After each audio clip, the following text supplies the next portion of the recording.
Have you ever looked at the person you love most in the world and wondered, who are you really? I mean, not the version they show you over candlelit dinners or lazy Sunday mornings, but the one hiding just out of sight. The one that makes your stomach twist when you catch a glimpse. That's how it started for me, with the shadow in the mirror. Not a ghost story, mind you. This was real, flesh and blood. And it would unravel everything I thought I knew about love. My name's Elena. Back then, I was 28, fresh out of a dead-end job in marketing, chasing dreams in a city that chewed up dreamers like me. That's when I met Alex. God, he was everything. Tall, with that easy smile that lit up rooms, and eyes that promised forever. We bumped into each other, literally, at a coffee shop downtown. I was juggling my laptop and a triple shot latte. He was scrolling his phone, and boom, drinks everywhere. He laughed it off, bought me a replacement, and by the end of the hour, we were swapping numbers like it was fate. From there, it was magic, or what felt like it. Our first date? A picnic in the park, under a sky so blue it hurt to look at. He brought homemade sandwiches, ham and cheese on rye. Nothing fancy, but the way he unpacked them, like he'd planned it for weeks, I fell hard. We talked for hours about his job and finance, how he traveled a lot for work, closing deals in places like Chicago and Miami, about my sketches. I was an aspiring artist, doodling in notebooks during lunch breaks. He listened, really listened, said my drawings had soul. By the end of that summer, we were inseparable. Weekends hiking trails outside the city, nights curled up watching old movies. He even surprised me with a trip to the coast, just the two of us, whispering promises into the waves. But looking back, there were flickers, tiny ones, like embers you mistake for fireflies. His phone would buzz at odd hours, late nights when he thought I was asleep, and he'd slip out of bed murmuring into the receiver like it was a secret. "Yeah, I'll handle it," he'd say, voice low. I'd stir, ask if everything was okay, and he'd slide back under the covers, pulling me close. "Just work, babe. Go back to sleep." I'd believe him because I wanted to. Love does that, doesn't it? Blinds you to the cracks. We moved in together after 6 months. A cozy apartment on the east side with big windows that let in the morning light. I hung my sketches on the walls, and he filled the shelves with books on investing, thick tomes that gathered dust. Life felt solid, real, until one rainy Tuesday in October. I came home early from a freelance gig, soaked to the bone, eager for one of his hugs. The place was quiet, but his keys were on the hook, coat draped over the chair. "Alex," I called out, kicking off my shoes. No answer. I padded down the hall to our bedroom, and that's when I saw it. His phone on the nightstand, screen glowing with a notification. I wasn't snooping, not at first, but curiosity, it's a sneaky thing. I picked it up, thumb hovering over the lock screen. A message preview topped up. "Miss you tonight. Kids are asking for you. Home soon?" My heart stopped. Kids? Home? What home? Alex didn't have kids. He was an only child, raised by a single mom in a small town upstate. We'd talked about it, laughed about how we'd wait a few years before starting our own family. My hands shook as I unlocked it. His passcode was our anniversary, 0715. Easy to guess in that moment of panic. The text flooded in, not from a coworker or a client, from someone named Laura. Messages laced with love, logistics, and little details that painted a picture I couldn't unsee. "Don't forget soccer practice on Thursday. The baby's teething again, needs that extra set of hands. Baby? Soccer?" My knees buckled. I scrolled back, months of conversations unfolding like a nightmare diary. He wasn't just traveling for work. He had another life, a wife, 2 kids, a house in the suburbs I'd never even heard of. I dropped the phone like it burned. The room spun, rain hammered the window, mirroring the storm inside me. How long? How many lies? I thought of every late night at the office, every quick trip out of town. They weren't deals. They were double lives. I sank onto the bed, tears hot on my cheeks, whispering to the empty room, "Who are you, Alex? Who the hell are you?" But here's the thing. That wasn't the end. It was just the beginning. Because when the shock wore off, something else stirred. Not just hurt, not just rage. A quiet fire. The kind that says, you don't get to walk away clean. I wiped my face, picked up the phone again, and started taking screenshots. Every message, every photo of a family I didn't know existed. My hands steadied as I did it. This wasn't over, not by a long shot. Little did I know, unraveling his world would mean weaving mine back stronger. But first, I had to. You know those stories where love feels like a fairy tale? Mine was that, until it wasn't. But let's rewind a bit, back to the days when Alex was my everything, and I was too wrapped up in the glow to see the shadows creeping in, because understanding how deep the betrayal cut, that starts with seeing how high we'd climbed together. After that coffee shop spill, Alex and I dove headfirst into us. He was 32, confident without being cocky, the kind of guy who remembered your coffee order, black with a splash of almond milk, and surprised you with it on rough days. Our second date was Italian food in Little Italy, where he confessed he'd been single for 2 years after a bad breakup. She wanted the white picket fence too soon, he said, twirling pasta on his fork. I'm not ready for that pressure. I nodded, sharing my own scars, a college boyfriend who'd ghosted me senior year. We bonded over it, vowing to take things slow, no rush. Slow turned into steady fast. By month 3, we were cooking together, me chopping veggies while he manned the stove, humming off-key tunes that made me laugh until my sides hurt. He encouraged my art, even paying for supplies when money was tight. You've got talent, Elena. Don't let the world dim it. We'd stay up late, me sketching his profile by lamplight, him reading aloud from novels that transported us. One night, under a blanket fort in the living room, he traced my palm and said, "You're the real deal, the one who makes me want to be better." My heart swelled. I believed him. Why wouldn't I? The travel started innocently enough. A weekend conference in Boston, back before the messages clued me in, he'd text constantly. Photos of the harbor, goofy selfies in hotel lobbies. "Wish you were here, babe. This view's missing its best part. You." I'd send back drawings of us on imaginary adventures. When he returned, he'd bring trinkets. A snow globe from Chicago, a shell shell from Miami. "For your collection," he'd say, kissing my forehead. Our apartment is filled with them, little anchors of his adventures. But even then, doubts whispered. Like the time I found a receipt in his jacket pocket, dinner for 2 at a steakhouse uptown, dated during one of his trips. "Client dinner," he explained when I asked him, shrugging it off. "You know how these things go, schmoozing over ribeyes." I let it slide. Love trusts, right? Or so I told myself. We hit milestones like clockwork. Anniversary number 1, a hot air balloon ride at dawn, the world shrinking below us as he slipped a simple silver necklace around my neck, a locket with our initials engraved. "For the memories we're making," he murmured, wind whipping our hair. I wore it every day after that, a talisman against the world's chaos. Friends noticed. "You two are goals," my bestie Sarah said over brunch. "He's a keeper."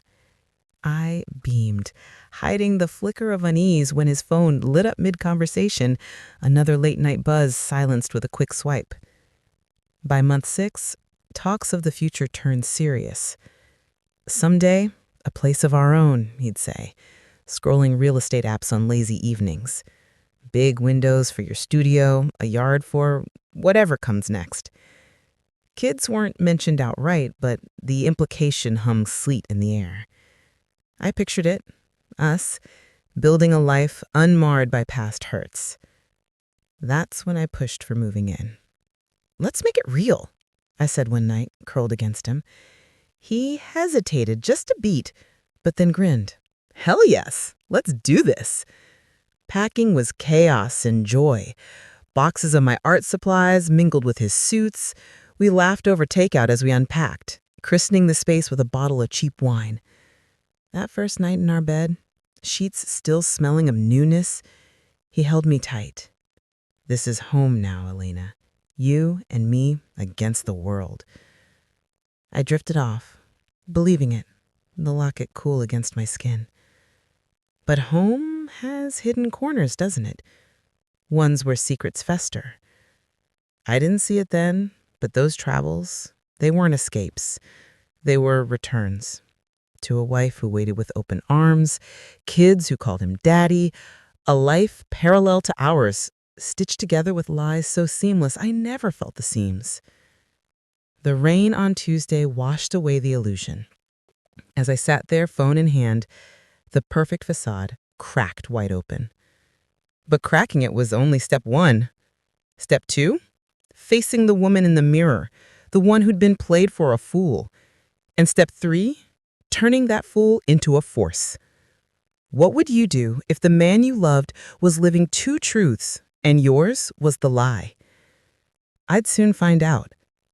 And it would change me forever. Doubt doesn't crash in like a wave. It creeps, like fog rolling off a lake at dawn. Slow, silent, until you're lost in it.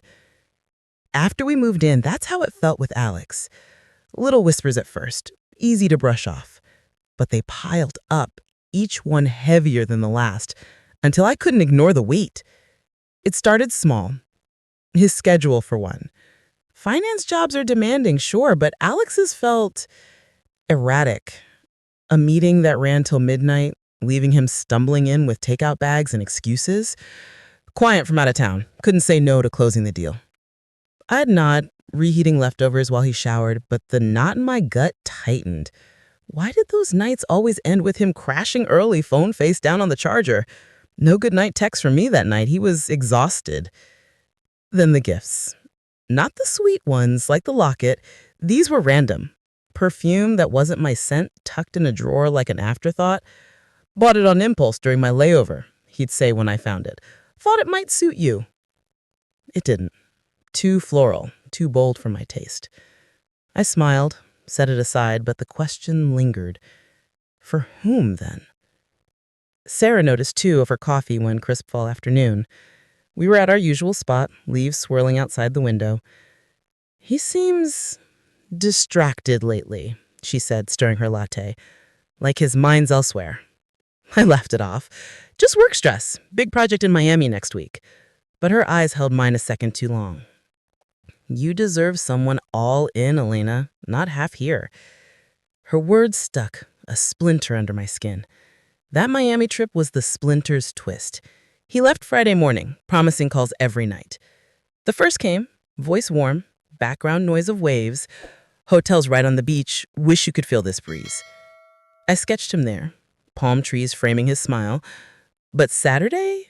Silence. Texts unread till evening, swamped with meetings, miss you. Sunday, a quick call cut short by static. He landed Monday, flowers in hand, roses, my favorite. Brought a piece of paradise back. We made love that night, fierce and forgetting. But in the quiet after, as he slept, I checked his bag. A receipt fluttered out. Dinner for 3, at a beachside bistro. Family-style surf and turf, it read. My pulse raced. Clients eat family style? I confronted him gently the next morning, coffee steaming between us. Rough trip? He looked up from his tablet, brow furling. Yeah, why? The receipt. casual, like mentioning the weather. His face shifted, just a flicker. Surprise, then smooth recovery. Oh, that! Team dinner, new associates. You know how it is. Laughter, light and disarming. I let it go. Again. Because doubting him felt like doubting us, and us was the only thing keeping me afloat in a city that felt bigger every day. The whispers grew louder with winter. The holiday season hit, and Alex dodged family plans like they were landmines. Mom's got plans with her book club, he'd say about Thanksgiving. Christmas? Work retreat. Can't bail. I hosted Sarah and a few friends instead, toasting to new traditions. But unloading the kitchen later, washing dishes, the locket felt heavy. Where was his family? The one he'd mentioned in passing. Distant cousins, a sister he rarely saw. No photos, no calls, just voids filled with his smiles. One night, after a particularly long conference call that had him pacing the balcony in the dark, I couldn't sleep. The apartment was still, the clock ticking like a heartbeat. I slipped it into his coat pocket, an old habit from packing days, and felt paper crinkle. A boarding pass stub. Chicago. Round trip, dated for last month. But he'd said Miami. My breath caught. Duplicate trips? Or something else? I didn't ask. Not yet. Instead, I lay awake, staring at the ceiling, questions swirling. Was I paranoid? Or was the fog thickening? Alex stirred beside me, mumbling in his sleep, something about home and sorry. My chest ached. Love shouldn't feel like this, like walking a tightrope over an abyss. By spring, the whispers were shouts. A forgotten keychain on the counter, a tiny soccer ball charm out of place among his cufflinks.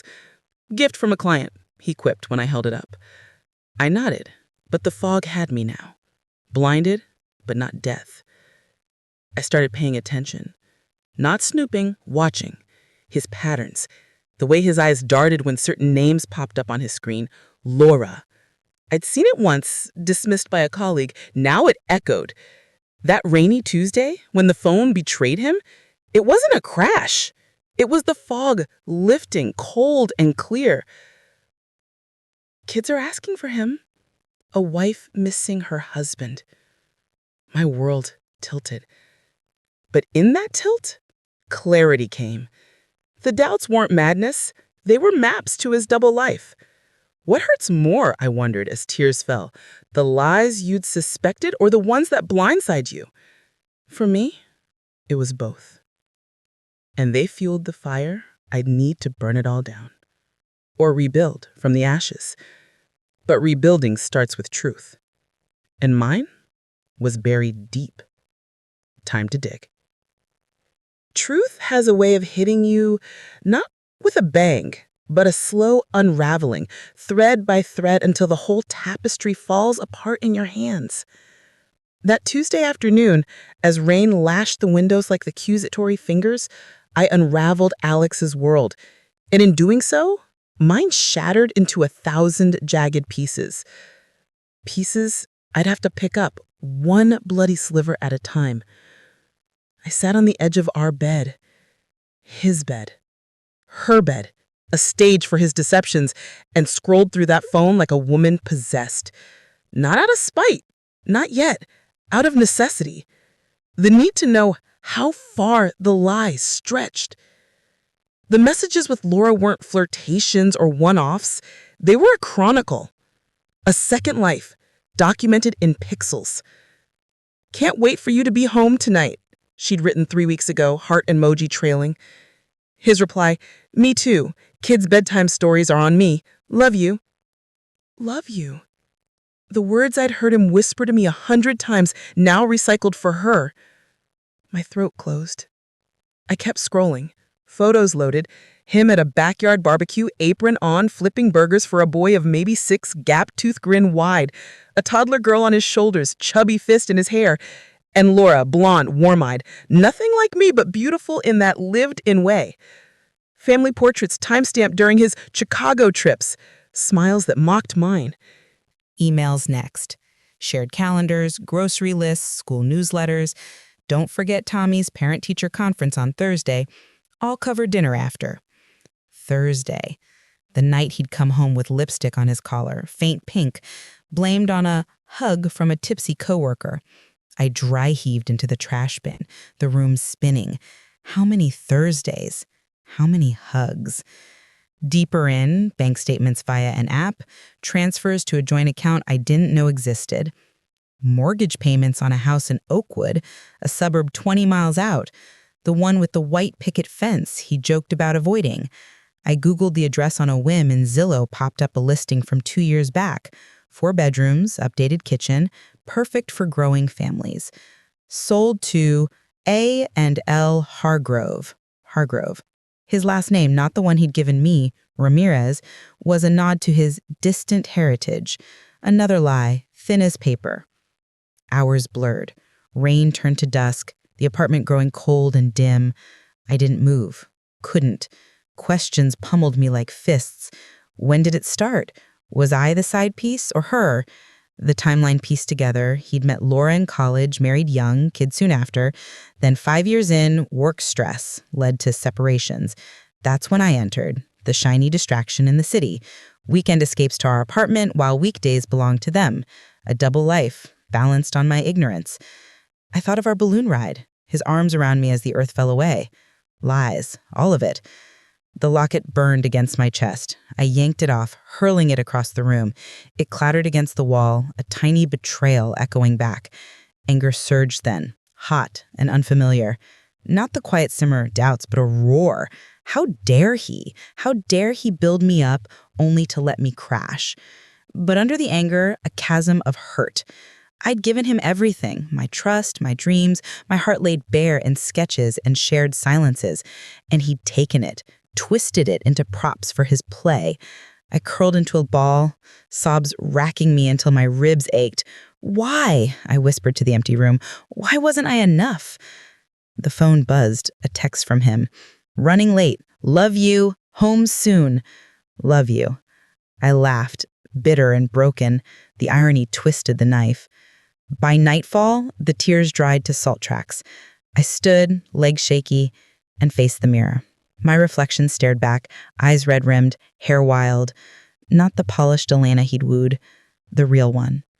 The one who'd survived ghosting, dead-end jobs, and a city that didn't care. This wasn't my first fall, but it would be my last. I gathered the screenshots, dozens now, emailed them to myself from his account, careful not to trigger alerts.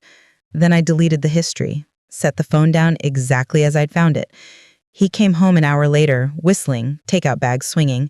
Hey, beautiful, missed you today. He leaned in for a kiss. I turned it to my cheek, forcing a smile. Missed you too? Dinner was torture. Small talk over pad thai, his stories of deals closed rang hollow. I nodded, laughed in the right places, but inside plans brewed, not rash ones, calculated. He thought he had it all figured out. 2 worlds, no overlap. But overlaps happen when you pull the thread. That night, as he slept, I lay awake, the fire steady now. Betrayal isn't just the act, it's the aftermath. The way it strips you bare, forces you to see yourself anew. I saw mine clearly, not a victim, but a survivor. And survivors, they don't shatter, they sharpen. Tomorrow I'd start weaving, not vengeance, wild and reckless, but truth, cold, unyielding, the kind that shuts down double lives for good. But first, one more question haunted me. What if he sensed the shift? What if the unraveling went both ways? I'd find out soon enough. And when I did, there'd be no going back. Revenge isn't a lightning strike. It's a tapestry, woven stitch by stitch in the dark, patient, precise, until the pattern emerges and the whole thing gleams. After the unveiling, that's what I became. A weaver, not out of hate, though God knows it simmered, out of necessity, to reclaim the threads he'd stolen from my life and twist them into something unbreakable. But planning it, that was the hardest part, holding the hurt close without letting it consume me. Wednesday dawned gray, mirroring my mood. Alex left for work with a kiss and a promise of date night. I waited till his car hummed away, then locked the door and pulled out my laptop. Step 1, more evidence, not just screenshots, proof that couldn't be denied. I started with social media, cautious not to like or follow. Laura's profile was public, a window into their world. Vacation pics from last summer, Disney, him hoisting the kids on his shoulders, her arm looped through his. Captions like, "Family adventures forever." Forever. The words stung, but I saved the images, time-stamped. Next, the address. I drove out to Oakwood that afternoon, heart pounding like a thief's. Suburbs stretched endlessly, manicured lawns, minivans and driveways. Their house was unassuming, blue shutters, a swing set in the yard. I parked a block away, binoculars from an old hiking trip in my purse. Felt ridiculous, like a bad movie. But desperation makes spies of us all. Lights flickered on as dusk fell. Through the window, silhouettes. Her in the kitchen, him arriving home. Kids tumbling into his arms. He laughed, I could almost hear it, and my grip tightened on the wheel.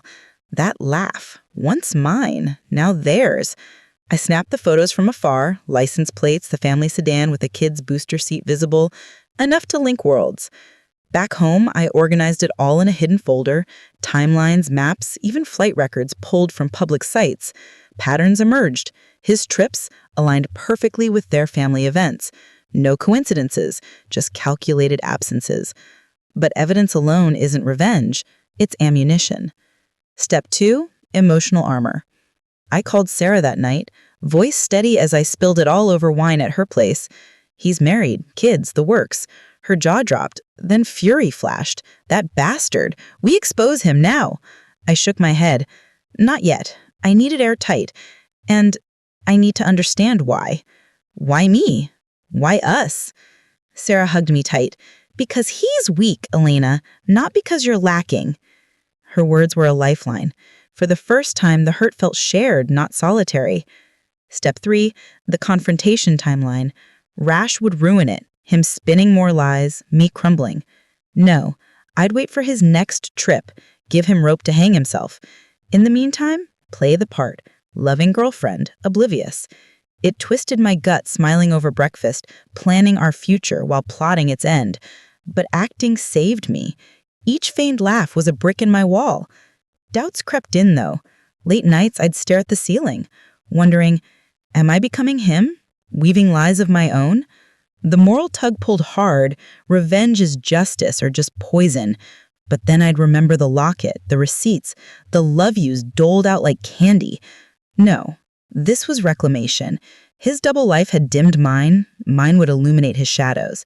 By weekend, the plan solidified. I'd follow him on the next outing, discreetly, Sarah as backup, gather the final threads, a photo of him crossing lines, undeniable. Then the drop, not to him first, but to her. Let the truth unravel from the source. Shut down the facade without a scream, just facts, cold and clear.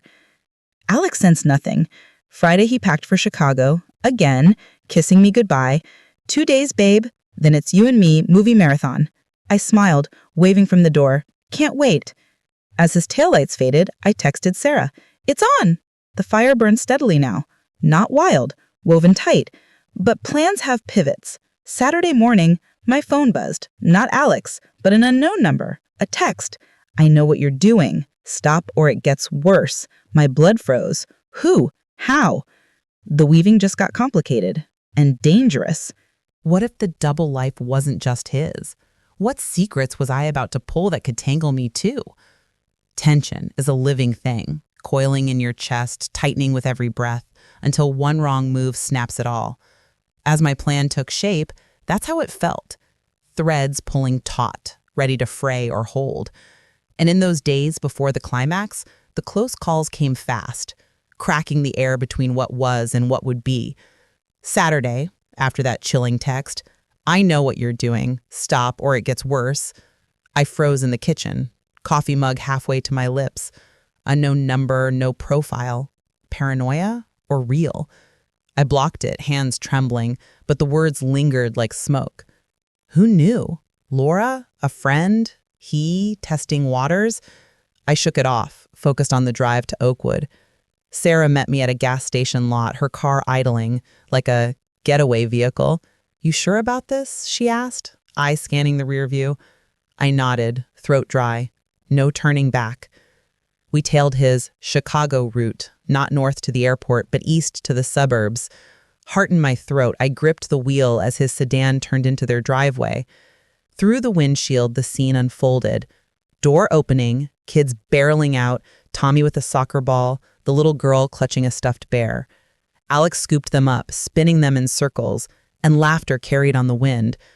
Laura appeared, arms crossed, but smiling. Tired, maybe, but real. He kissed her, lingering. My nails dug into my palms. Sarah squeezed my shoulder. Breathe, Elena. Snap the pic. I did.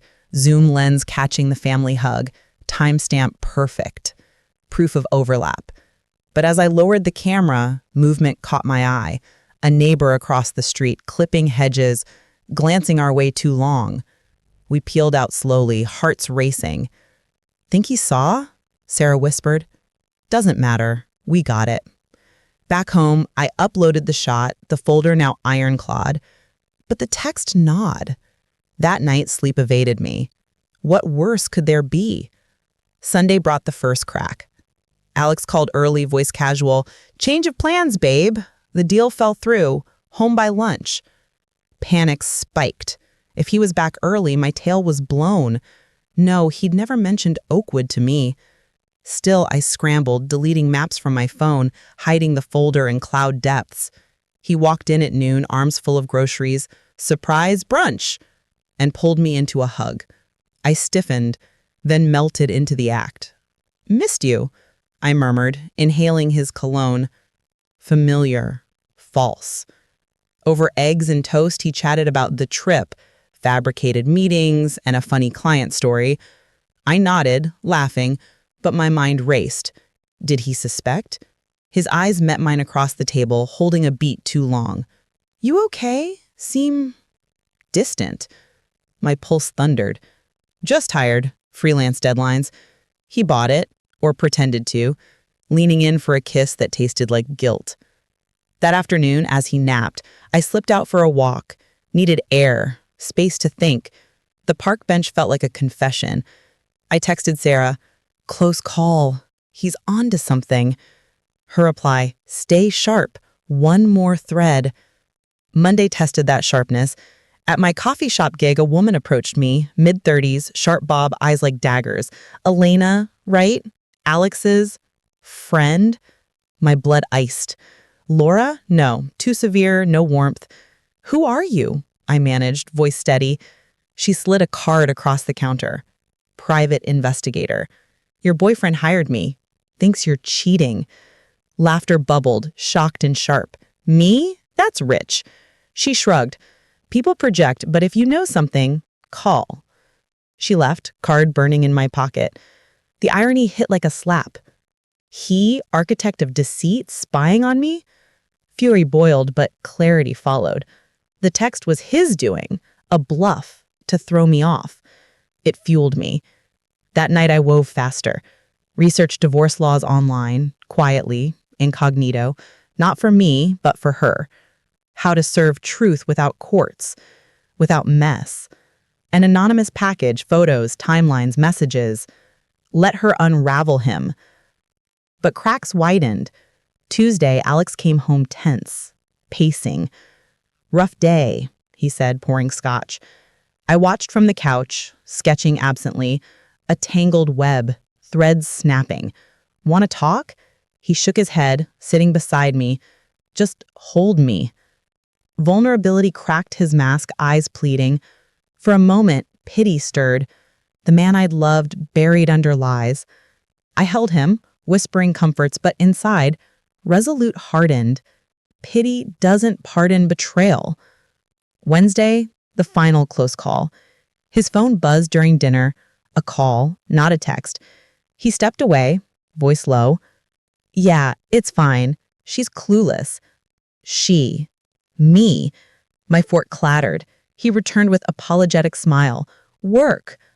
I smiled back, but the fire roared. Clueless? No more. By Thursday, the package was ready. Envelope sealed, addressed to Laura Hargrave, Oakwood. Stamps licked, Dropbox bound. One last thread, a note inside. Simple. The truth sets free. For you, for them, a friend. No name, no trace. I mailed it Friday morning, heart steady as stone. Alex left for Miami. Real this time, I guessed. Airport confirmed via app. Sarah picked me up after. It's done. I nodded, exhaling. Threads woven, now we wait. But waiting breeds what ifs. What if she didn't believe it? What if he spun it back on me? What if the cracks swallowed us both? The answer came sooner than I thought. And when it did, the tapestry ignited. Climaxes aren't explosions. It's the moment the dam breaks. Pressure built so long releases floods everything in its path. For me, that break came not in shouts or scenes, but in a quiet storm of truths colliding. And when it hit, it left nothing standing. Not his lies, not my illusions. Just raw, empowering clarity. Friday blurred into the evening. Alex's flight had landed hours ago, but no call. Unusual, his check-ins were clockwork. I paced the apartment, the envelope's ghost haunting me.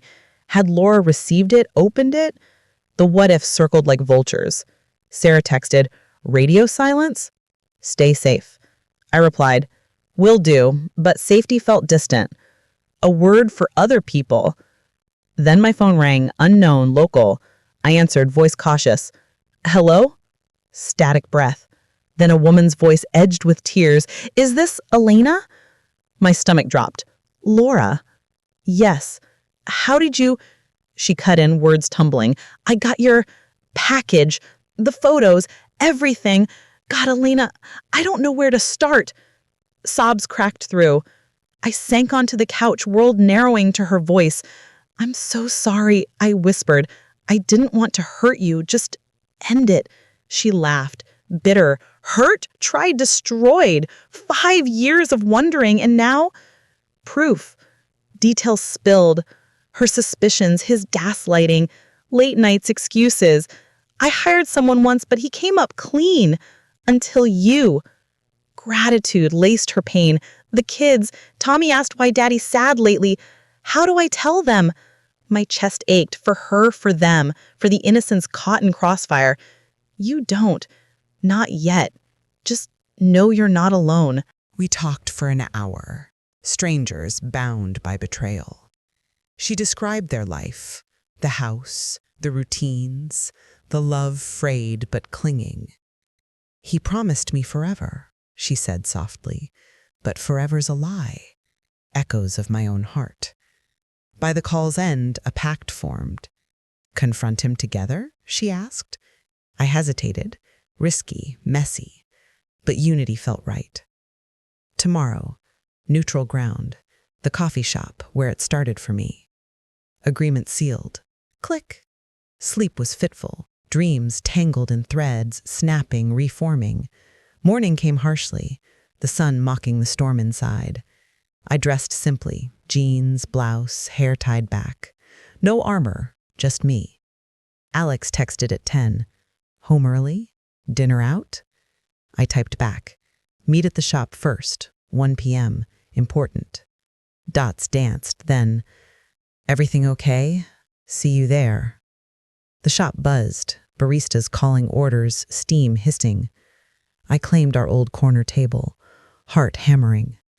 Laura arrived first, petite, eyes shadowed, clutching a scarf like a shield. We hugged awkwardly. Real. "Thank you," she murmured, "for the truth." Minutes ticked. Then the door chimed. Alex, suit rumpled, smile fading as he spotted us. "Elena? Who's—" Recognition hit like a slap. Color drained. "Laura? What the—" He froze, worlds colliding in his gaze. Panic flickered, raw, human. "Babe, this isn't—" I stood, voice calm as glass. "Sit, Alex. Or should I say, Mr. Hargrove." Laura slid the envelope across, photos spilling like accusations. His hands shook as he rifled through. "How?" Denial crumbled fast. "It's not what it looks like." We let him talk, excuses tumbling, stress, midlife fog. "I love you both." Lies, polished but cracking. Laura's voice broke first. Love? You lied to our kids, Alex. To me. Tears fell. She wiped them fiercely. My turn. Steady. The fire channeled. You built me a dream on their foundation, and when it teetered, you let me fall. He reached for my hand. I pulled back. Don't. Words won't weave this back. The shop hushed around us, patrons glancing, barista pausing mid-pour. Alex's mask shattered fully then. Shoulders slumped, eyes pleading. I never meant to hurt anyone. I was lost. Lost? The word hung, pathetic. Laura stood. We're done. Papers Monday. For the kids. She walked out, head high, empowered in fracture. He turned to me, desperate. Elena, please, we can fix this. Fix? Laughter escaped, sharp. You can't fix a lie with more lies. I gathered the photos, leaving one, the family hug. Keep it. Remember what you risked. The door chimed behind me. Outside, rain threatened again. But I felt light, unburdened. He called that night. Voicemails pleading, then silence. Laura texted, strong today. Thank you. Sarah brought wine. We toasted truths. The climax wasn't destruction. It was release, the dam breaking, floods receding to reveal solid ground. The aftermath isn't tidy. It's echoes, ripples, spreading from the break, touching shores you didn't know existed. In the days after the coffee shop shatter, that's what filled my world. Not victory cheers, but quiet reckonings. Hurt healing into strength, one breath at a time. Saturday blurred. I changed the locks, practical, not vengeful. Boxes appeared, his suits folded inside, labeled for pickup. The apartment echoed empty, shelves bare of his books, counters missing his coffee mug. I wandered rooms like a ghost, touching locket dents in the wall, tracing where his laugh used to fill spaces. Grief hit waves, sadness for the love I'd believed, anger at its theft. Nights I'd curl under blankets, whispering to shadows, was any of it real? Sleep came fitful, dreams of threads pulling me under. Sarah was anchor, daily check-ins and brunches turning into therapy. You did it, Elena. You shut it down. Her pride mirrored mine, faint but growing. Laura reached out too. Sporadic texts, updates on lawyers, custody talks. He's speechless, she wrote once. Finally. We shared stories, not as rivals, but survivors. Her strength bolstered mine hers. We wove our own truths, I replied. Bonds form in ruins. Work pulled me forward, freelance sketches turning professional. A gallery contact bid on my portfolio, deadlines loomed like lifelines. Art became an outlet, canvases splashed with unraveling motifs, threads snapping, reforming into patterns bold and new. No more half shadows, full color, fierce lines. Friends noticed. You seem lighter, one said over drinks. I smiled. I am, finally seeing clear. Alex's echoes faded slowly. A letter arrived midweek, handwritten, contrite. I destroyed us all. Forgive me? No, understand.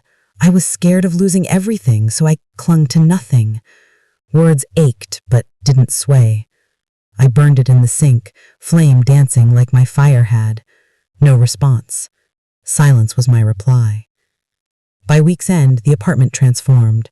My sketches everywhere, plants on windowsills. I wandered in the park alone, bench no longer confessional but contemplative. Doubts whispered still. Had I been too cold, too calculated? But reflection answered, no, truth isn't cruel, deception is. I'd chosen justice, quiet, exposing. For me, for her, for the kids who'd one day know a father unmasked. Relief bloomed tentatively. Mornings without his buzz, I lingered over coffee, journaling plans, solo trip to the coast, art classes downtown. Empowerment wasn't loud, no grand speeches. It was small, choosing my rhythm, weaving solitude into strength. One evening, sunset painting the walls gold, I found the locket under the bed, a forgotten relic. I held it, initials glinting. Not trash, lesson. Slipped it into a drawer, door to past. The echoes softened, ripples calmed. But healing's not linear. A month in, a trigger, coffee shop sighting, couple laughing like we had. Tears came unbidden. Sarah hugged me through it. Progress, not perfection. True. The weave continued. Threads stronger for the strain. What emerged? Me, unraveled, rewoven, ready for truths, not facades. And in that, a quiet joy. Resolution isn't an end. It's a new beginning. Threads gathered, pattern emerging brighter, bolder. Months after the break, that's where I landed. Not unbroken, but beautifully scarred. A life rewoven, mine alone, empowered by the truth I'd claimed. The gallery show came first, small, local, but mine. I titled the series Unraveled Threads, abstract weaves of color and shadow, Betrayal's chaos birthing beauty. Opening night, dresses swirled, murmurs of powerful hummed around. Sarah beamed beside me, champagne flute raised. You did Disselina, from ashes. A collector bought 3 pieces. Checks followed. Freelance bloomed into steady gigs, book covers and murals. Money flowed cautious, but mine. No more scraping, no more doubts dimming my spark. Laura and I met once, for coffee, neutral ground. No awkwardness, just nods of survival. Divorce final next week, she said, stirring sugar slowly. Kids adjusting. Therapy helps. Her eyes held peace, hard won. And you? I smiled. Gallery hit, dating the canvas these days. Laughs shared, light. We parted allies, threads connected but separate. Alex faded to footnote. Mutual friends drifted his way, awkward texts, then silence. Rumors trickled, him couch surfing, job shaky. Justice, quiet. His double life shut down. Single truth, stark. No glee in it, just balance. Last I heard, he'd moved back upstate, starting over, solo. My wave deepened, a solo trip to the coast, waves crashing like old promises, but now they whispered freedom. I sketched sunsets, no man's profile in sight. Back home, dating tiptoed in, not rushed, but open. Coffee with a writer, laughs. Genuine. No shadows, just light. The apartment? Home now, truly. Walls alive with art, kitchen stocked for 1 or 2 when it fell right. Mornings, yoga on the balcony, breath syncing with the city hum. Evenings, books or brushes, no voids. Empowerment settled bone deep. I wasn't saved by revenge. I was revealed by it. The fire that burned lies forged me stronger. Sarah said it best. Over our annual brunch, you didn't just survive, Elena, you thrived. Thrived. The word fit. Roots sinking, branches reaching. Looking back, the unraveling was gift-wrapped pain, but unwrapping it, that freed me. Stories like mine don't end with applause. They end with whispers, the quiet lessons that linger long after the drama fades. So as I sit here, threads of my life woven tight and true, let me share the moral that pulled me through. Because betrayal isn't the end of you, it's the invitation to begin again, stronger, wiser, unapologetically you. What did I learn? First, trust your whispers. Those doubts, the fog, they're not madness, they're your intuition, sharp as any blade. I ignored mine too long, blinded by love's glow. But when I listened, it guided me to the truth. So if your gut twists at a smile that doesn't reach your eyes, or a story with too many seams, pause, dig. You deserve the full picture, not shadows. Second, revenge isn't destruction, it's reclamation. Mine wasn't about breaking him, though his world cracked wide. It was about mending me, gathering the pieces he'd scattered, weaving them into something he couldn't touch. Expose the lies, yes, but for your freedom, not their fall. Justice comes softly sometimes, in silences that speak volumes. Let it empower you, not embitter. And love, the big one, it's not possession or perfection. It's presence, whole, honest. Alex's double life taught me that.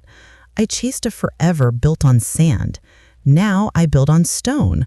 Slow, steady, with eyes wide open. No more facades, just real, messy, beautiful real. If you're watching this, tangled in your own unraveling, hear me. You're not broken, you're being rewoven. The hurt? It's the loom. The tears, the dye that colors your strength. Reach out to friends like Sarah, strangers turned sisters like Laura. Share the weight, it lightens. Me, I'm here, sketching sunrises, chasing horizons. The fire still burns, but warmer now. Guiding, not consuming. And if life throws another shadow, I'll weave right through it. Thank you for walking this with me. What's your thread? Drop it in the comments. Let's unravel together. Until next time, remember, truth isn't the end. It's the most empowering beginning.